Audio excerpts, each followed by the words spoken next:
Welcome everyone to our weekly reading of Prometheus Rising by Robert Anton Wilson. Prometheus Rising presents a taxonomy of consciousness with 8 circuits and an implied evolutionary progression. We are reading it to explore ways to hack our consciousness for better living. Due to a technical error, some parts of the recording of Chapter 10 were lost. They were re-recorded and added after the fact. This is why this video is formatted slightly different than usual. I'm Bubble, also known as Wurds. I have a bachelor's degree in philosophy, and I have worked with and written about Prometheus Rising over the past 5 years. Alright, we're going to be continuing with Chapter 10, which is page 161. So Chapter 10, How to Brainwash Friends and Robotize People. Before that, let's go over one of the exercises from Chapter 9. So we talked a little bit about a few of these exercises, but the main one I'm going to jump back to is exercise 4, which said, enter the immortalist headspace for a few minutes. Imagine you invest only $1,000 at normal bank interest, compounded annually. What will you have in 100 years, in 200 years? Nobody has used this conservative path to investment and gotten rich on it before because nobody has lived long enough. There were a few questions and comments in the audience at the time that we originally talked about this exercise, but one of the things that came up was that although compound interest is exponential, it doesn't necessarily keep up with inflation. So there are some currencies that have been entirely devalued over time, whereas some things perform better than inflation. So I guess you would want to have diversified investments if you were going to do that. Then there was also a question that someone had asked, which says, does anyone ever try to empathize with those diametrically opposed in whatever way to them? And then there was an answer by Kilroy that said, you owe it if you are after the truth. You need to consider other reality tunnels to check and construct your own. And that's a very valid point and an interesting question, is that if you want to understand your own reality tunnel, you'll have to understand the things that are not within it. In many senses, you can define things by negation. So what is it that you are not has a very strong impact on what you are. And the way you see things is connected to the way you don't see things. And a lot of the practices and techniques that are related to the ideas in this book have to do with that liminal zone, like a threshold, between the inside and the outside. And those are all specific terms that have various meanings in different traditions and ways of thinking about these things. Alright, so let's get back to Chapter 10, which starts on page 161.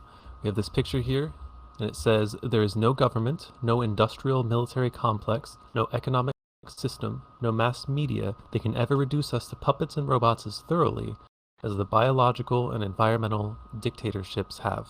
And that is by F.M. Esfandiary in Upwingers. And we have a picture there of a robot on roller skates. Alright, and some of you may recognize that the title of this chapter, How to Brainwash Friends and Robotize People, is a reference to a very well-known book, How to Win Friends and Influence People. Okay, next we have a picture that in my copy of Prometheus Rising looks upside down, but it's a person hanging up into the air by manacles attached to a wall.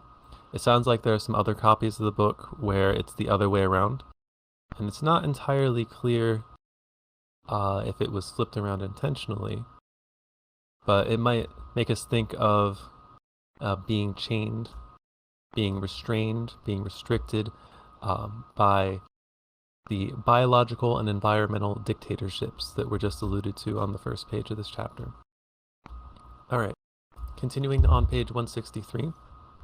As noted earlier, when the biosurvival circuit flashes danger, all other mental activity ceases. There's no time on the biosurvival circuit. Reflexes act without emotional ego, rational mind, or adult personality participating. I just found myself doing it. All the martial arts, judo, aikido, kung fu, etc., are re-imprinting techniques for the biosurvival circuit. They are intended to ensure that what happens mechanically, without thought, really does serve biosurvival, since the reflexes imprinted accidentally on this circuit are not that dependable. The mechanical nature of the biosurvival circuit is of key importance in brainwashing. To create a new imprint, reduce the victim to an infantile state, i.e. first circuit vulnerability. As pointed out in the last chapter, an army begins this process with the draft notice, which informs the subject that his body no longer belongs to him but to the government. The SL Army, seeking quicker brain change, began the conversion of Patty into Tanaya by taking her at gunpoint. But the message was the same. We can do what we want with your body from now on. First circuit biosurvival instincts thus become hooked to obeying those who have this awesome power, just as the infant learns to hook its biosurvival circuitry to the parental figures. Patty's ride in the trunk of a car after being taken at gunpoint is a classic rebirth ritual. The trunk is even womb-like in its contours. When the trunk opened, she was reborn into a new reality tunnel, that of her captors. Similarly, where the earliest forms of Masonic initiation survive and have not been diluted, note the Adeptus Major ritual and the Complete Golden Dawn System of Magic by Israel Regardie, Falcon Press, 1983. The candidate is thrown into a well and then raised as a newborn Freemason, total submersion, the form of baptism preferred by Protestant fundamentalists.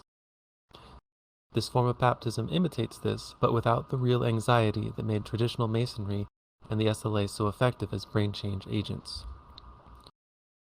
All brainwashers empirically know, without in most cases ever having read Leary's 8-circuit model of the brain, that the oral biosurvival circuit seeks bonding with a mothering figure to increase panic and imprint vulnerability. Then the subject, after being seized by the brainwashers, US or SL Army, secret police, or whoever they may be in a given case, is isolated from all those to whom bonding had previously been established.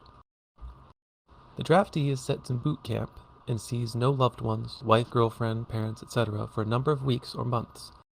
The political prisoner is thrown into a dungeon. Patty Hearst was locked into a closet as soon as she was rebirthed out of the trunk of the car. Experiments in isolation by U.S. Marine Corps Dr. John Lilly and others, and the records of shipwrecked sailors as summarized by Lilly in Simulations of God, show that only a few hours of pure isolation may be necessary before hallucinations begin. These hallucinations, like those of psychedelic drugs, indicate the breaking down of previous imprints and the onset of vulnerability to new imprints. The need to bond the biosurvival circuit to somebody or something is indicated by the giraffe who imprinted on the hunter's jeep as a mother substitute. Similarly, children without siblings, especially those in remote rural areas, often invent imaginary playmates, which can become real enough to frighten the parents into suspecting the onset of psychosis. Dr. Lilly's records of sailors and explorers in isolation show that such guides, companions, or holy guardian angels reappear quickly even in adulthood when normal social contact is removed. They also come promptly to those undergoing the mysterious state called near death or out-of-body experience, e.g., when the heart stops on the operating table. The first human being who appears to the subject after this isolation can easily become bonded as the mother substitute, or next best, as a father substitute. This explains why people held prisoner by terrorists, e.g. on hijacked airplanes, often develop a paradoxical sympathy for those who are threatening to kill them. It also explains why the draftee begins to look on his kidnappers as protectors as well as captors, and why the brainwashed victim begins to please, gratify, and eventually respect the brainwasher. In all cases, since the biosurvival circuit is keyed to nourishment, those who bring food become possible subjects for bonding. The political prisoner, the draftee, the subject kidnapped by terrorists, all move somewhat closer to identification, bonding, with their captors as they are fed regularly. Again, this is imitated crudely by various religions, without the terror that creates true imprint vulnerability, by following baptism rebirth rituals with a communal meal or Holy Eucharist. Adaptations of these principles can be applied even to those who walk into the brainwashing environment voluntarily at first, as in People's Temples, the Manson family, and similar organizations. The first step, once the victim is inside the territory, commune, is to begin isolation by cutting off all communication with the outer world and its conflicting reality tunnels. Meanwhile, a parental protective atmosphere is quickly created, sometimes called love bombing, and food is provided. Whether the subject has entered voluntarily, as in these communes, or has been kidnapped or arrested, as in police states. The next step is to break down the Second Circuit emotional territorial imprints. That means the subject continues to be fed, maintaining First Circuit oral dependence, while the Second Circuit ego is attacked in every manner possible. A point-by-point comparison of the techniques of a Synanon gamer and U.S. Army drill sergeant, for instance, would show astonishing similarities, since the basic message is dozens and dozens of variations on, "You are all wrong, we are all right." It is extremely unlikely that somebody as wrong as you will ever become right, ever, but we will try to teach you. The anal vocabulary of territorial status is, of course, the anal vocabulary of territorial status is, of course, employed extensively. The ideal subject may also forget his or her name and become conditioned to answering to, "You asshole, come here." The sense of bottom dog helplessness can be escalated by periodic doses of real terror. One of Charlie Manson's famous sayings was, "Fear is the great teacher," and every brainwasher would agree ardently. In communist countries, as dramatized in Costa Grava's fine and factual film The Confession, a favorite trick is to take the subject out of his cell, march him into a courtyard, place a noose about his neck, and convince him he is about to be hanged. The relief when this turns out to be a bluff creates ideal imprint vulnerability.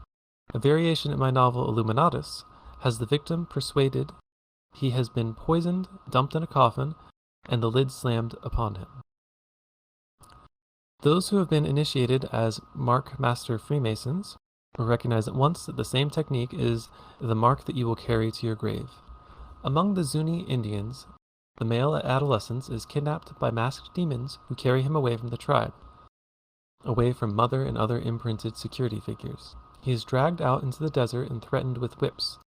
Then the masks him off, revealing his maternal uncles, and in that moment of imprint vulnerability, the tribal secrets, the local reality tunnel, are explained in a way that leave an indelible mark on his consciousness. Similar rites of passage are found in all tribes. Few as cleverly designed as this one. Symbolic diluted versions survive in bar mitzvahs and confirmation ceremonies in our local megatribes. The rebirthing of the Second Circuit is relatively complete when the bottom dog subject begins to seek sincerely, not hypocritically, to win the approval of the top dogs. This, of course, only begins as play acting. The skilled brainwasher knows that and does not really object. With subtle reinforcement, the play acting becomes more and more genuine. Edmund Burke noted long ago, and every method actor knows, that you cannot make 3 dramatic gestures of rage in a political speech without beginning to feel some real rage. You cannot make 3 gestures of submission without beginning to feel real submissive. This is the psychology of the company man who truly identifies with his employer after years of obedience. The draftee tries to please the sergeant to avoid further humiliation and punishment. Gradually, he genuinely wants to please the sergeant, i.e., to prove he is not all wrong and is good enough to be a soldier. Patty Hearst undoubtedly pretended to accept the SLA reality tunnel at first, and gradually found the presence becoming more and more real.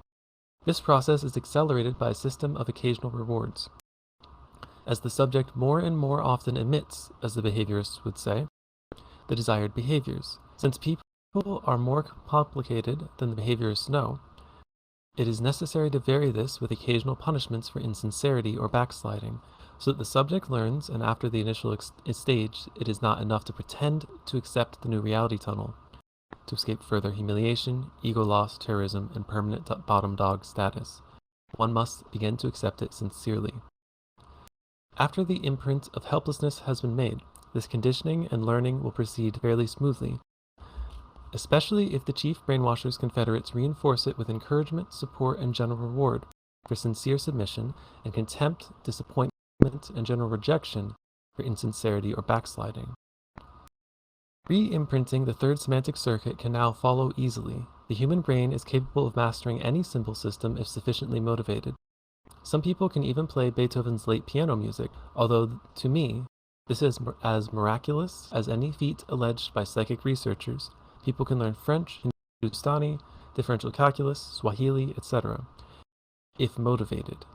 When the first circuit security needs have been re-imprinted and the second circuit ego needs have been hooked to mastering a new semantic reality tunnel, the tunnel will be imprinted.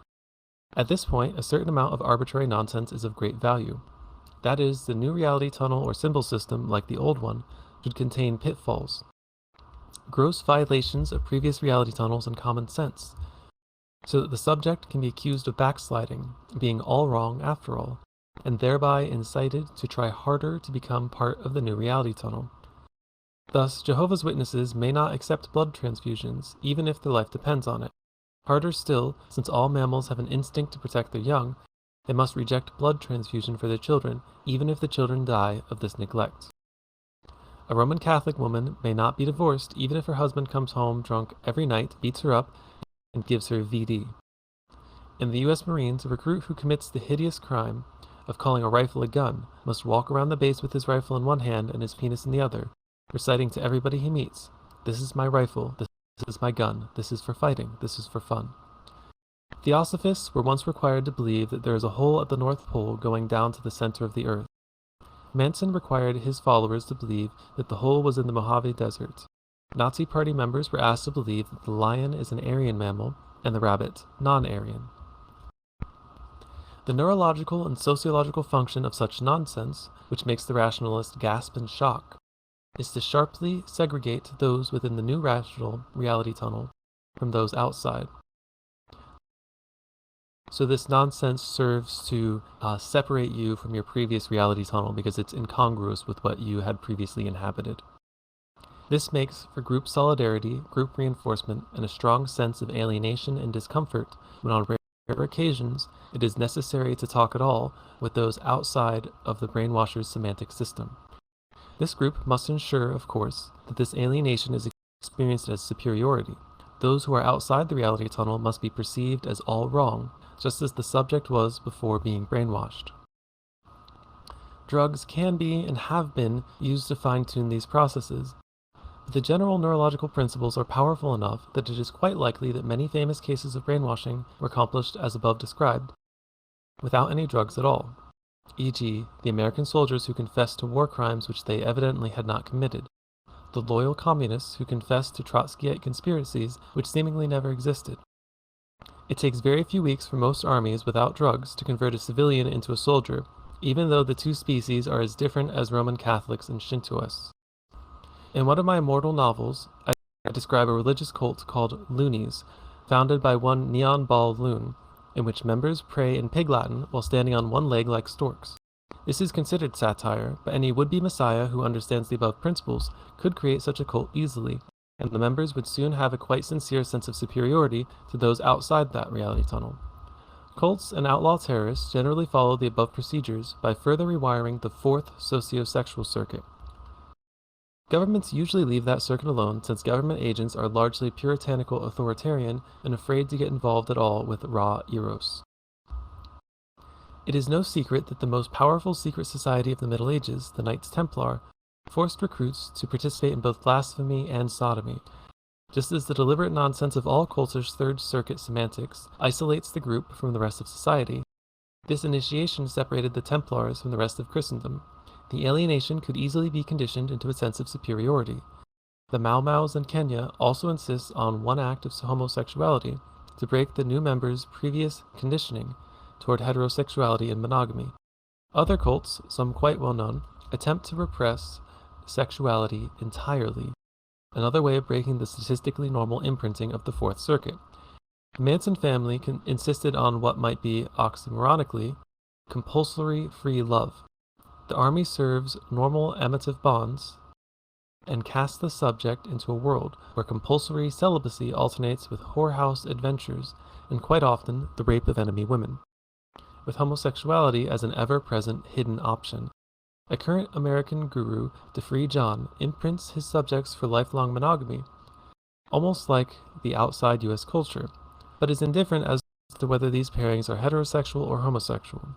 Whatever variation the cult leader may choose, what makes for successful separate reality is that it be in some respect outlandishly different from that of the major society. The easiest way to get brainwashed is to be born. Alright, that's a good spot to stop, scroll back up, and summarize a bit. So I'm just going back up to the top. So we're summarizing the first part of Chapter 10, How to Brainwash Friends and Robotize People. And one of the key ideas here is that a lot of the techniques that are used for brainwashing or re-imprinting yourself or others, they get used all the time just by culture in general. So at the very top, we're going to recap like the general process that some of these groups have used. You tend to work your way up the circuits.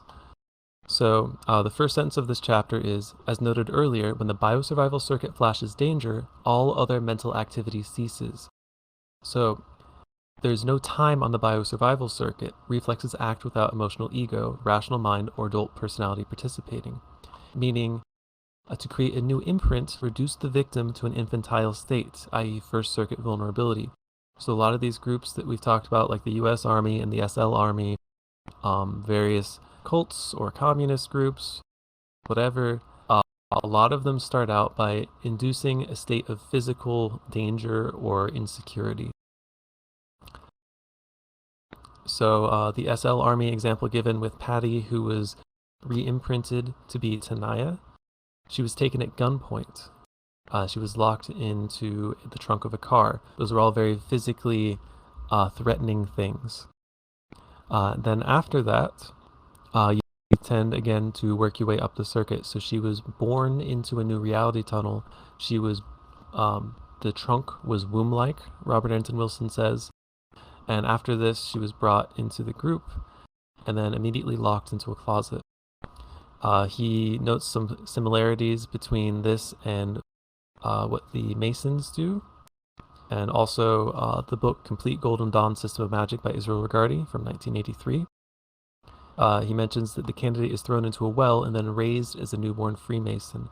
This total submersion also has some similarities with Protestant baptism ceremonies, but of course those are not as intense. There's not physical danger involved with them, so they're not actually effective as brain change agents, to use the terminology.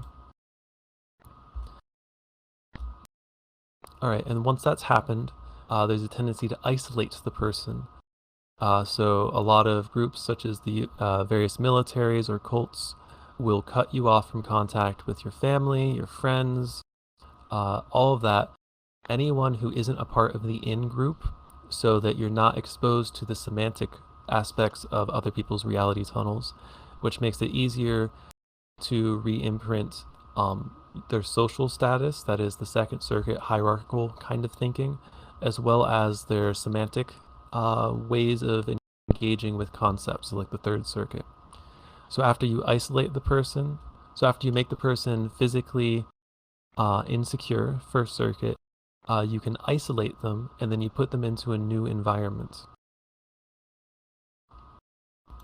So once you have them in this new environment, then you change up the things that indicate where you are in that hierarchy. You sort of imprint them to be bottom dog, is a lot of what this is talking about. Yeah, the sense of bottom dog helplessness can be escalated by periodic doses of real terror. So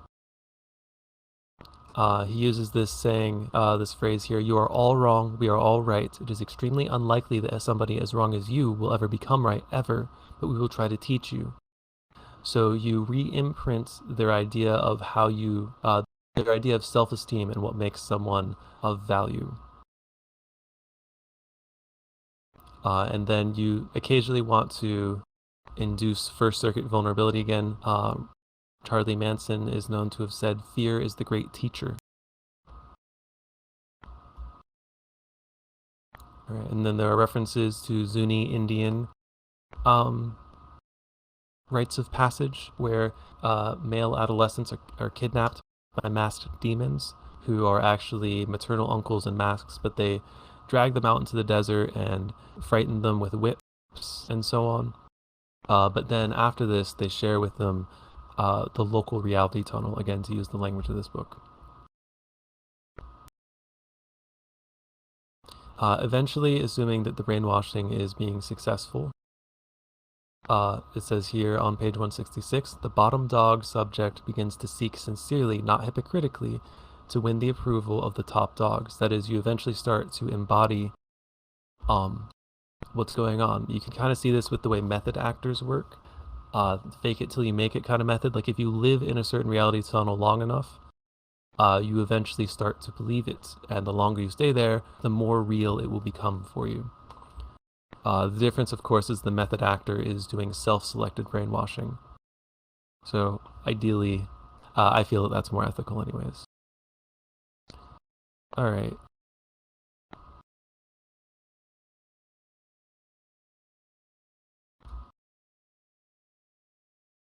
This process is accelerated by a system of occasional rewards.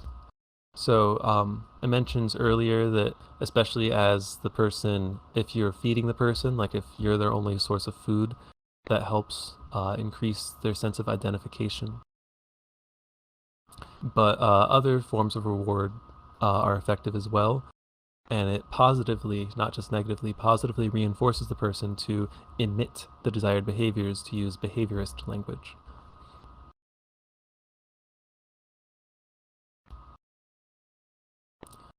So re-imprinting of the third circuit happens a lot more easily once the second circuit has happened, has been re-imprinted, because you've already changed the way the person, what things they think give a person, or at least themselves, self-esteem, what makes a person valuable or good or bad. So from there, you've already started to re-imprint kind of their semantic reality tunnel, the way they use words and think about concepts and manipulate ideas. It mentions on page 167 that a certain amount of arbitrary nonsense is of great value. That is, the new reality tunnel or symbol system, like the old one, should contain pitfalls, gross violations of previous reality tunnels, and common sense.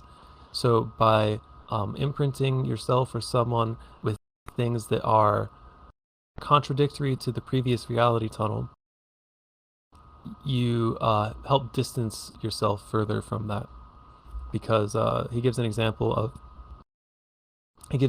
Jehovah's Witnesses. They are not able to accept blood transfusions, assuming that they're acting from within the reality tunnel, even if their life depends on it, and they also have to refuse it from their own children, even if their child would die. So that's something that, to anyone that isn't a Jehovah's Witness, or there might be a couple other groups of people that also feel the same way, it sounds irrational, it sounds immoral to let your children die when there is an existing medical technology that is not harmful to the people that the blood is drawn from. It's consensual. But having that there creates a dynamic of needing to do this thing that is at odds with all the other reality tunnels in order to maintain your status within your own second circuit sense of hierarchy. And that can heavily reinforce that reality tunnel and also prevent it from overlapping with whatever other things that apparently arbitrary or nonsensical thing does, any other reality tunnels that don't have that concept in it.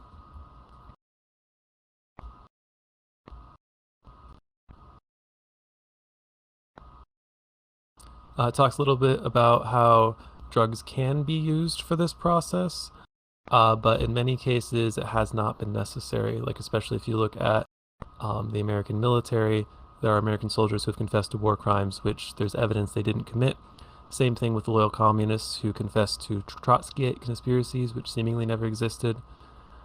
You don't really need psychoactive substances to totally change your own or someone else's reality tunnel.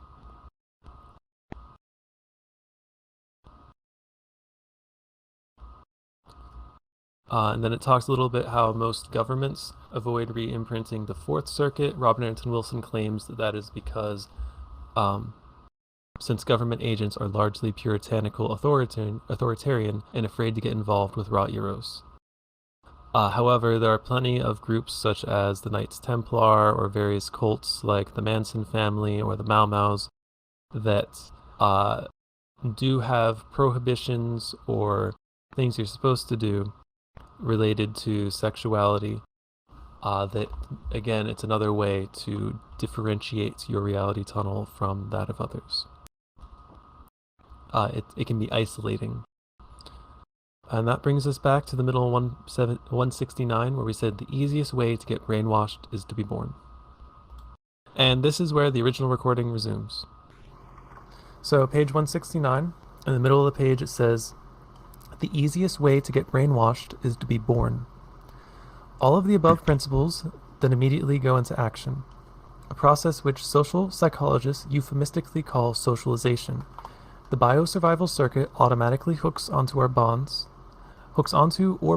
to the most appropriate mother or mothering object. The emotional territorial circuit looks for a role or ego identification in the family or tribe. The semantic circuit learns to imitate and then use the local reality grids, symbol systems. The socio-sexual circuit is re-imprinted by whatever mating experiences are initially available at puberty. The subjects may not come out of this process ready to murder women and children, like the graduate of a boot camp, or even willing to believe that Charlie Manson was both Jesus and Satan simultaneously, or willing to spout new left slogans while robbing banks. The subjects come out of normal socialization depending on where and when they were born. As Eskimo totemists, Muslim fundamentalists, Roman Catholics, Marxist-Leninists, Nazis, Methodist Republicans, Oxford-educated agnostics, snake worshippers, Ku Kluxers, mafiosos, Unitarians, IRAists, PLOists, Orthodox Jews, hardshell Baptists, etc. The universe or existence is obviously large enough and complex enough, and the ego self-centered enough that all of these reality tunnels are capable of making sense to some degree, to those who are imprinted or conditioned to accept them. It is also obvious that most of these reality tunnels contain elements so absurd that everybody not imprinted or conditioned by them looks at them with astonishment and dismay, wondering, how can a rational person or peoples believe such rubbish? And that brings us to our next picture. Alright, in this picture, we see some sort of tribal person and someone who looks like a priest or a minister. And the tribal person is thinking, he can't really believe in that kind of a God. He seems so sensible. And it's showing an image of, I assume, Jesus. And then the minister is thinking, Lord, how can he believe in a God like that? And it's showing an animal-headed person. Alright. So continuing beneath the picture, it says, what the thinker thinks, the prover proves. And if you remember, that's a very common, an underlying idea throughout this book that we talked about very near the beginning. I think that might have been the first chapter, actually. So for the people who are new, whatever you think enough times, or think about enough, the thinker is an aspect of your psyche, or a mind program, if you want to use some of the language of this book. And then the prover, another aspect of your mind, proves whatever it is you keep thinking enough. You can always find evidence to justify whatever you want. Alright, whether you are living in a Christian reality tunnel, a Mansonoid reality tunnel, an immortalist reality tunnel, a vegetarian reality tunnel, or a rationalist reality tunnel, everybody has only one true religion, or has the only true religion. Earlier, we quoted some words from Persinger and Lafreniere. We as a species exist in a world in which exist a myriad of data points. Upon these matrices of points, we superimpose a structure, and the world makes sense to us. The pattern of the structure originates within our biological and sociological properties. It is to be hoped that this makes more sense to the reader now than it did at the beginning of our enquiry. The function of the domesticated primate brain, insofar as we have described it up to this point, and leaving out the higher, newer circuits, is to serve as an organ of adaptation, in Freud's phrase. Specifically, the oldest, most primitive, most mechanical centers serve simple biosurvival. The more recent, 500 million year old, roughly, emotional territorial centers serve to maintain pack identity, habitat space, and hierarchy. The distinctly hominid semantic circuit, 100,000 years old, makes maps and models reality tunnels, which we tend to confuse with reality itself, and worse yet, with all of reality. The 30,000-year-old moral social circuit creates the domesticated adult personality, or parent role, or superego. Now obviously, the third semantic circuit works with and for these other antique circuits. The maps and models it makes are tools of adaptation, and what they adapt us to is social roles in domesticated primate society. Thus, a Midwestern Methodist is not misusing his brain, as Arthur Koestler thinks in constructing a Midwestern Methodist tunnel reality. That is precisely what his brain is for, to adapt him to the Midwestern Methodist tribal system, to impose the structure of Midwestern Methodist ideology upon the myriad of data points he encounters in his lifetime. The Chinese Maoist, the Iranian Muslim, the New York feminist, the Marin County hedonist, etc., each has a similar, equally arbitrary, equally complex reality tunnel. Each tunnel is also equally absurd when seen from outside. The problems of the modern world arise from the fact that these reality tunnels are no longer isolated from each other. Throughout most of human history, and up to 100 years ago, up to 20 years ago in some parts of the world, a man or woman could lead their entire life snugly within the cocoon of the local tunnel reality. Today, we all constantly collide with persons living in wildly different tunnel realities. This creates a great deal of hostility in the more ignorant, vast amounts of metaphysical and ethical confusion in the more sophisticated. Hostility in the more ignorant, confusion in the more sophisticated, and growing disorientation for all, a situation known as our crisis of values. The average person has a deluge of contradictory and conflicting reality tunnels impinging on him or her with little training in either cultural or neurological relativism. Speed of travel has increased by a factor of 1,000 since 1900, and speed of communication by a factor of 10 million, according to J.R. Platt. The deluge is accelerating and intensifying. One symptom is the fact that TV Guide has been taken over by a band of terrified conservatives who cannot understand and can only dread this downpour of alien signals. Instead of being merely a guide to what is on the tube, TV Guide has become a continuous wail that the tube's tunnel reality is wider, stranger, and more varied than the narrow tunnel vision of the small-town wasp. Alright, and then there's a picture here. A quick question, Bubble. What do you mean tunnel vision? This TV Guide, do you know what that is? Is that like an actual publication? Yeah, I was going to touch on that. Oh, cool. Yeah, so it's not as relevant today anymore, but it used to be that there was no way on the television to see what was going to be on which days. It was like a book that would get mailed to you each week or each month that told you like on what channel and what time different things would be playing. Yeah, and I'm familiar with that like ancient technology. Yeah, I haven't seen one in forever, but it sounds like they may have exerted social control over what things were allowed to be shown on television. Oh, interesting. Still happening now. There were like articles and stuff like that in the TV Guide. In the same way, there's like I read Playboy for the articles is the joke, but there was articles in the middle of TV Guide as well, aside from the program scheduling. Interesting. That's interesting. And I guess that's an effective way to disseminate whatever ideas you want to, because almost everyone, or maybe not almost everyone, but a lot of people would have had a TV Guide regardless of their beliefs or interests. It's a very wide user base. And of course, social media is kind of fulfilling a similar role to what television did, at least for younger people today. And I don't want to go on a tangent. I'm not an expert on Marshall McLuhan, but he had these ideas about hot and cold technology, hot and cold media. And he mostly juxtaposed radio and television.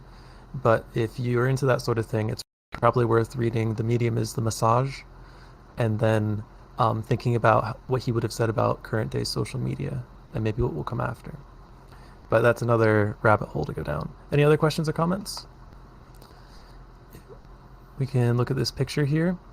What do you mean tunnel vision? And it's showing a person who has like a pipe strapped in front of his face and some blinders, and I guess is not aware of the tunnel. Kind of like the fish that isn't aware that it's in the water. That whole saying. Alright, so beneath the picture, we're back on page 172. There has also arisen a profession of deprogrammers, so-called.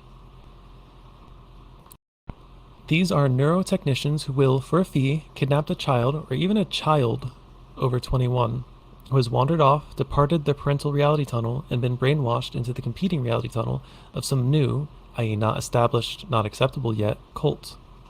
This is known as restoring the victim to normalcy. It is all hypocrisy and neurological ignorance, of course. The deprogrammers are actually reprogrammers. The parental tunnel reality is as arbitrary and to an outsider as bizarre as that of any cult. A special system of tricky semantics allows most people and some courts to ignore these facts. Just imagine what would happen if a wayward child of Methodist parents had wandered into the Roman Catholic Church, say, and the parents attempted to have that child coercively reprogrammed into Methodism. Or if the child had joined the U.S. Army, like Callie, and the parents kidnapped him and tried to reprogram him into civilian reality tunnels. These programs will not go away, and the abrasions they cause as various brainwashed robots continue to collide with each other will accelerate. Speed of travel and communication are still continuing to accelerate. Fortunately, higher circuits are forming in the human brain and offer broader vistas than the narrow tunnel visions of the antique circuits. That is the topic of our concluding chapters. Since everybody prefers one circuit over the others, there are people in each society who are easily recognizable as narcissists, first circuit robots, emotionalists, second circuit robots, rationalists, third circuit robots, and moralists, fourth circuit robots. Rationalist robots, like the other robots, may be totally mechanized, or may have some slight flexibility or freedom built into their circuitry. The totally robotized make up the vast horde of the fundamentalist wing of the materialist church and the other true believers in the scientific paradigms of 1968, 1958, 1948, or whenever their nervous systems stopped taking new imprints. These are the people who are perpetually frightened and dismayed by the large portion of human behavior mediated through Circuit 2 mammalian politics. They think because this territorial, emotional, patriotic behavior is not rational, it should not exist. They accept Darwin as dogma, but are nervous about Darwinism because it accepts mammalian politics as an evolutionary strategy that has worked thus far, and are repulsed by the data of ethology, genetics, and sociobiology. They don't like the rest of the human race much, because it is not guided by their favorite circuits, and they are uneasily aware that the rest of the human race does not like them much. These rationalist robots are also very uncomfortable with the newer circuits, and some of them spend most of their lives writing articles and books dedicated to proving that the newer circuits do not exist, and that all scientists who have recorded the behavior of these newer circuits are liars, fools, bunglers, charlatans, or some manner of damned heretics. Like the emotional robot, the moralist robot, the narcissist robot, the rationalist robot cannot be argued out of his reality tunnel. We can only emphasize one more time that each and every reality tunnel created by a domesticated primate brain is a finite cross-section of that brain's personal history. And each such finite reality tunnel is as personalized as the music of Bach or Beethoven, the paintings of Rembrandt or Picasso, the novels of Joyce or Raymond Chandler, the comedy of the Three Stooges or Monty Python, the religions of Roman Catholicism or Zen Buddhism, the politics of libertarianism or the IRA, the architecture of St. Peter's or Disneyland. Each of these artworks seems like reality to the people who have created them and live in them. Rationalism is just another such group artwork. A little less tolerant than most, a little more useful to technologists than any other, a little stupid when it can no longer transcend the last paradigm it has created. The totally robotized rationalist, the one whose nervous system has stopped growing entirely, can be recognized by two signs. He or she is constantly trying to prove that much of the daily experience of the rest of humanity is delusion, hallucination, group hallucination, mass hallucination, mere coincidence, sheer coincidence, or sloppy research. And he or she never thinks that any of his or her own experience would fit into any of those categories. Alright, that is the end of the chapter. And just after that, we have the exercises. Before we get to the exercises, would anyone like to say anything or ask anything? Yeah, I noticed that there's some sort of emphasis put on that rationalist kind, right? So doesn't that mean he expected these readers to be rationalist, or is there another reason for that? That's a good question. I could suggest that the kind of person who would even bother to write a book like this is probably very Third Circuit oriented. You know, he's created like a whole symbol system, a map, and he's like using it to create other things that you can. Yeah. So it's probably a comment on maybe himself. Maybe I probably shouldn't say probably. It could be interpreted as a comment on himself and the kind of person he is and the kind of person this book would appeal to. Yeah. But it is also so ignoring the higher circuits for a second, if you're just talking about relatively normal, in quotes, people, rationalists from day-to-day stuff are probably the kind of person that would most be able to re-imprint and transcend where they're at, because they're already good at using symbol sets. If they get into any philosophy at all, they'll recognize that they can talk about the symbol sets and create symbol sets about symbol sets. And I guess I'm possibly interpreting too much, but you're right that he did focus on that, and he tends to be, from what I've read, fairly negative on people who are heavily imprinted on the Fourth Circuit, even though it is a higher circuit than the Third. It's a good observation, though.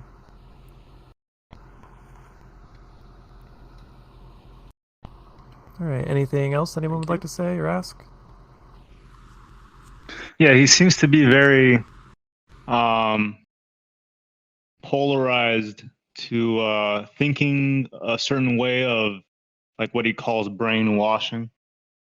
And he kind of tends to stick to like the negative aspects of it. Like but anyways, continue.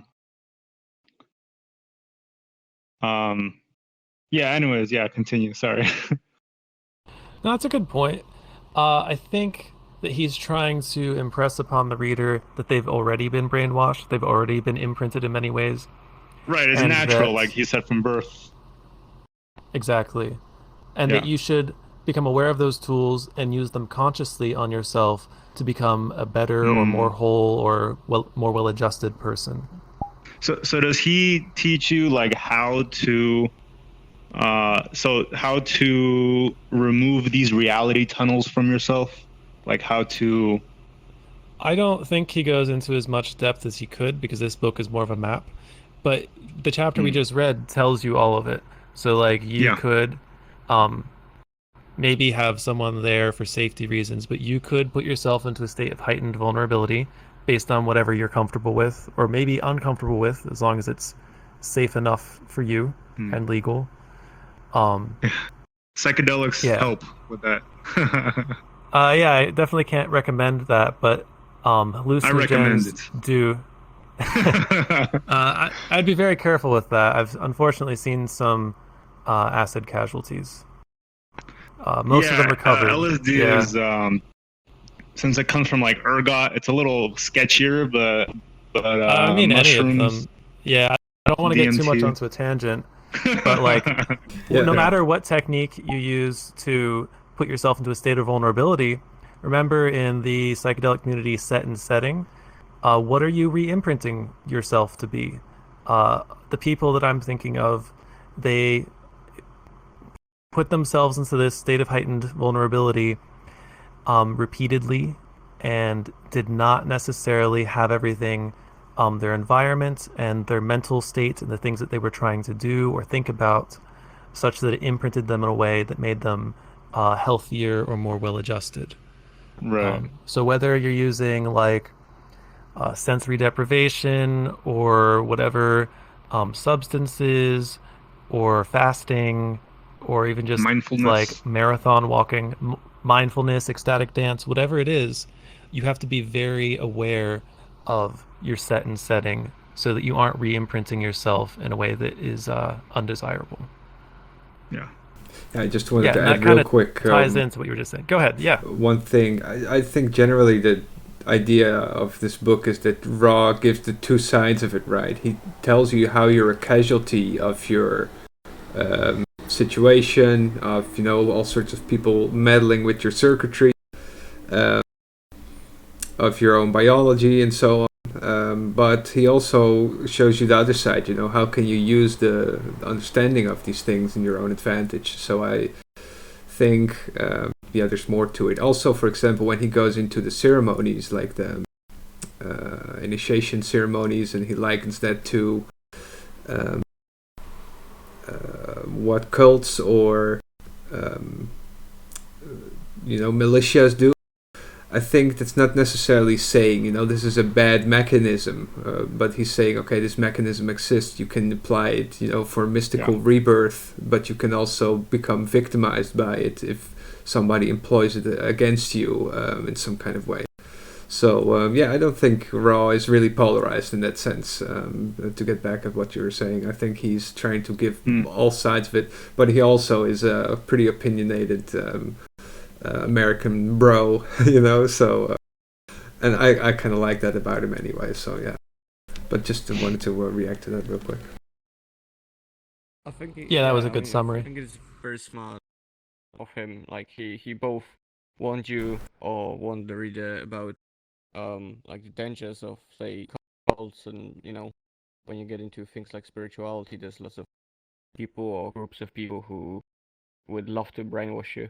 And then obviously also shows you the other side of how you can use the brainwashing. So I think that's very smart on his part. Yeah, that's great. Gansu, could you maybe come forward a little bit? You're easier to hear that way. Sorry. All right. Anything else? Any other questions or comments? Would there be an example of a fourth circuit? Like, you said there's a third circuit robotic sort of imprint, but is there a fourth circuit example? Can't really imagine one. That would be someone who is heavily imprinted on whatever their cultural, ethical, social taboos and strictures are. He describes the person. Aren't all of those listed?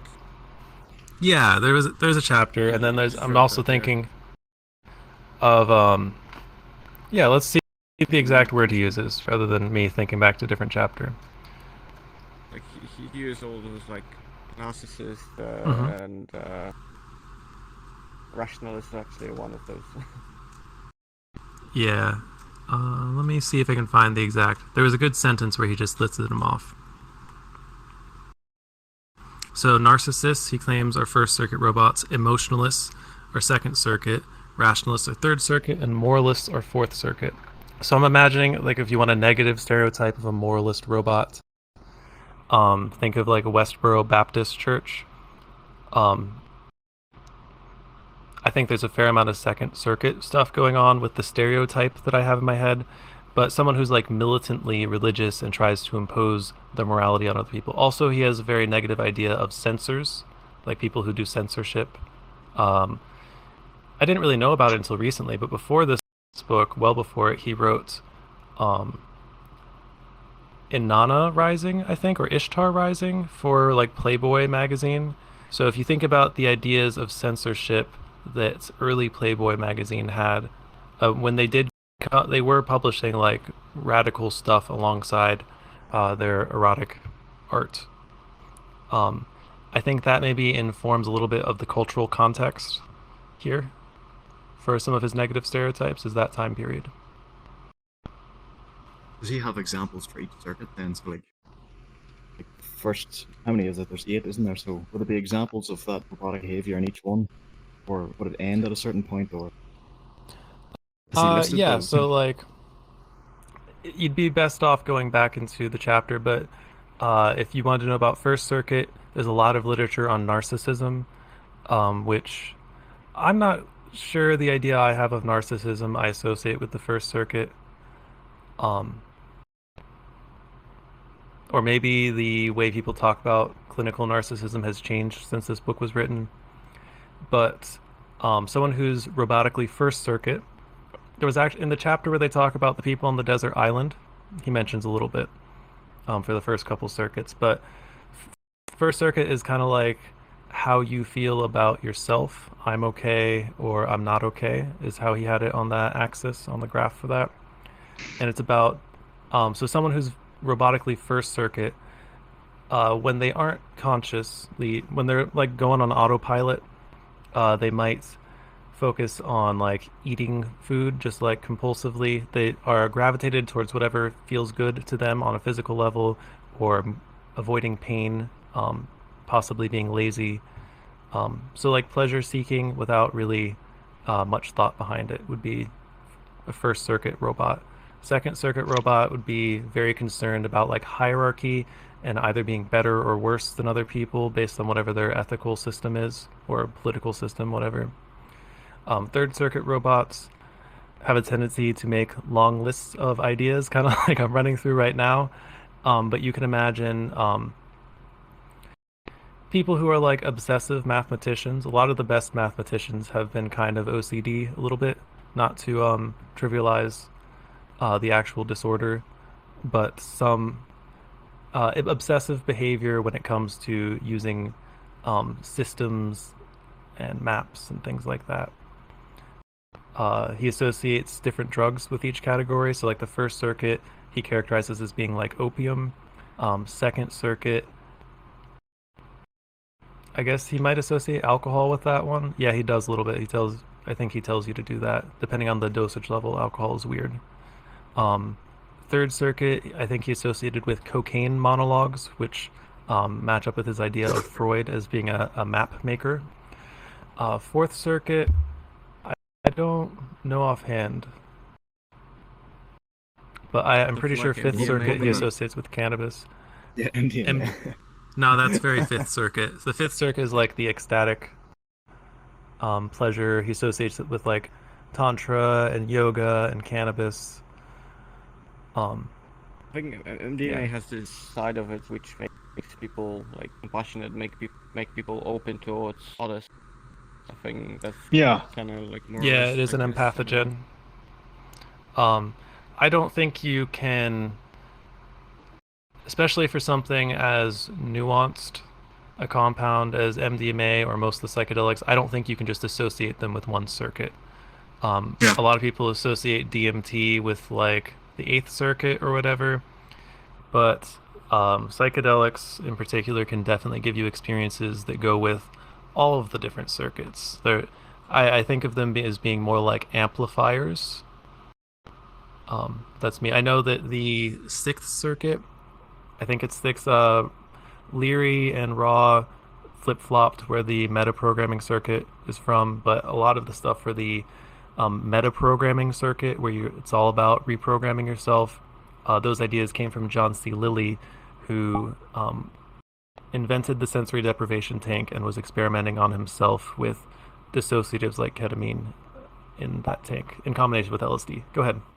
Yeah, I guess I want to be that guy, to remind everybody you do not need psychedelics for these kind of experiences. And in some ways, it's more rewarding if you go into practice and develop that, and then reach certain heightened states. Because it was you getting there. That's also very close to human nature, I guess, for a very long time. As long as there's been humans, there have been shamanic practices, meditative practices, all sorts of things you can do to get in very strange and mystical and inspiring places, and you don't need to use substances for that. it's very. Yeah, I don't want to just- dismiss it either, but I think it's something that many people who are maybe new to this kind of stuff, they think it's the one and the first or the only way, is like psychedelics. But even something like mindfulness meditation could completely alter you, in short term and long term. In very great ways. So, I just wanted to throw that out there, for people to consider. Yeah, definitely. They have a long history of use even into presumably prehistoric times, but Exactly. that doesn't mean that, like, I'm of the opinion that anything you could experience on a psychedelic, you could experience via other techniques. Me personally, I do a lot of ecstatic dance, which really helps with like building up the physical energy that various substances can I'll use artificially induce. Yeah, I guess And I've done some of my best reprogramming with just contemplation, and then applying discipline to the results of the contemplation. And if you persist with that kind of stuff, you can also re-imprint and get the bad stuff out of there and get some better stuff back in there. It doesn't have to we be with mentioned last time retro-like experience only. We mentioned last time when we were talking after the session a little bit how even if whatever compound is effective for you, if you only try to re-imprint yourself while you're under the influence of whatever that compound is, even if it's something like caffeine, like some people always have matcha before they meditate, you can get state-dependent learning. Oh yeah. So like even if it were effective for you, you wouldn't want that to be your only thing. It's like just one tool that is actually fairly dangerous and possibly illegal, depending on a bunch of factors.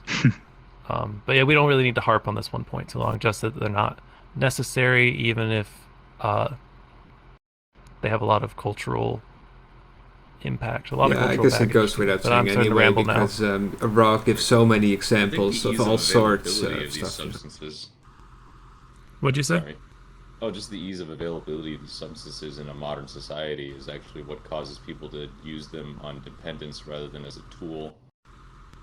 So rather than using it just simply to expand the perception, it becomes a dependence of, I can only go to this place through this door. Yeah, I think there's a lot of cultural stuff mixed up with that. Like a lot of people, you can use MDMA, just to give an obvious example, for spiritual work, and for emotional work, there are PTSD studies for soldiers, but for a lot of people, it's strictly a party drug. So like any tool can be used in a variety of ways. All right. Anything else? We could take a look at the exercises. We're a little past 6 now.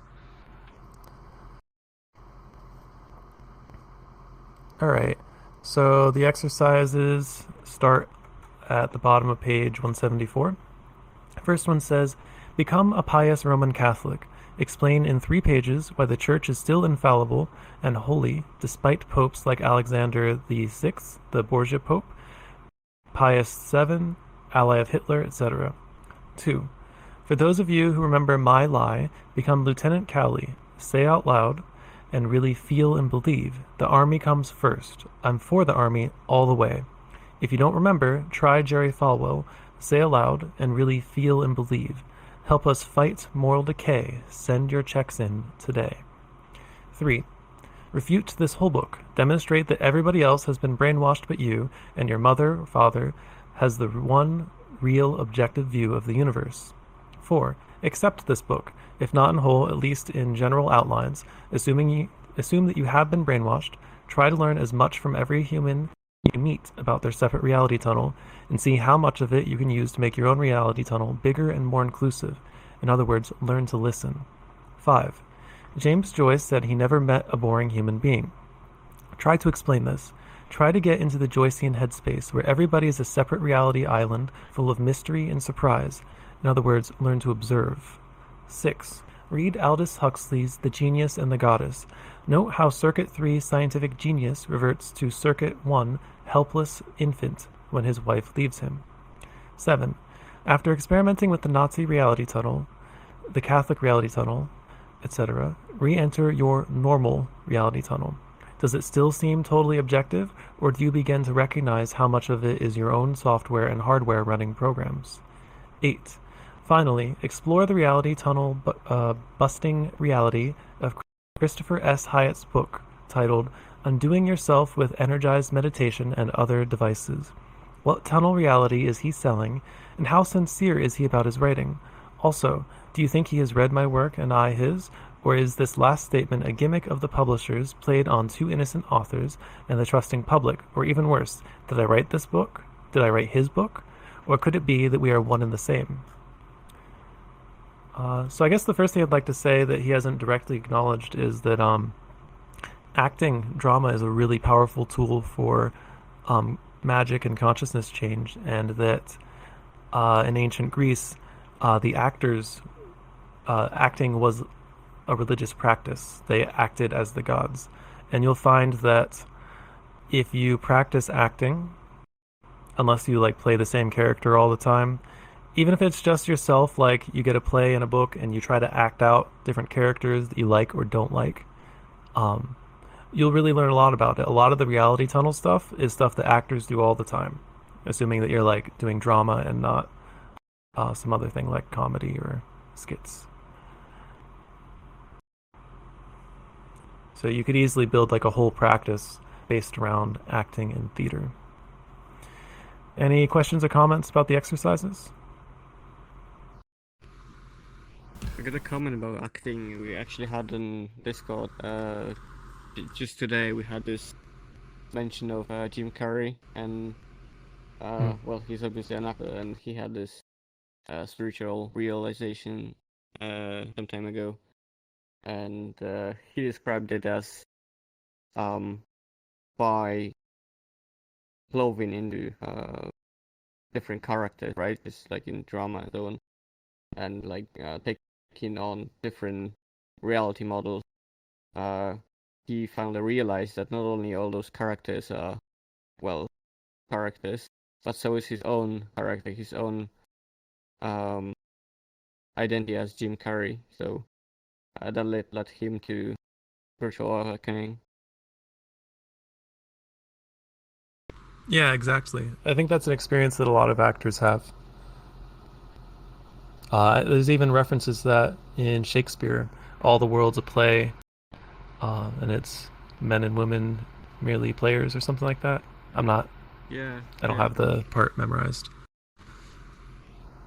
Yeah, I just wanted to say about the exercises. They seem all pretty fine for just picking and choosing. If anybody wants to do one or more for next time, go ahead and pick one from chapter 10.